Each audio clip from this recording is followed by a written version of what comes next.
আসসালামু আলাইকুম। এটা ল্যান্ড ক্রুজার সিগনেস। এই গাড়িটা প্রবলেম নিয়ে আসছে। এখানে যে ফ্রিজ বক্সটা আছে, এই ফ্রিজ বক্সটা কাজ করে না, এটা ঠান্ডা হয় না।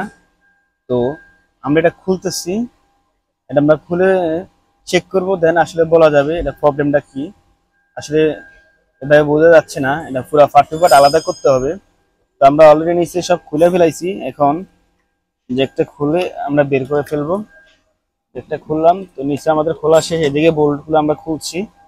তো এখানে এই যে আমরা বের করে ফেলতেছি। ওকে, তো সবাই দেখতে থাকেন। তো আর কি, সবাই ভালো থাকবেন। আসসালামু আলাইকুম। আমরা এই কুলিং চেম্বারটা খুলছি। কুলিং চেম্বার আপনারা দেখেন, কুলিং চেম্বারের সাইজটা কীরকম হয় কুলিং চেম্বারটা।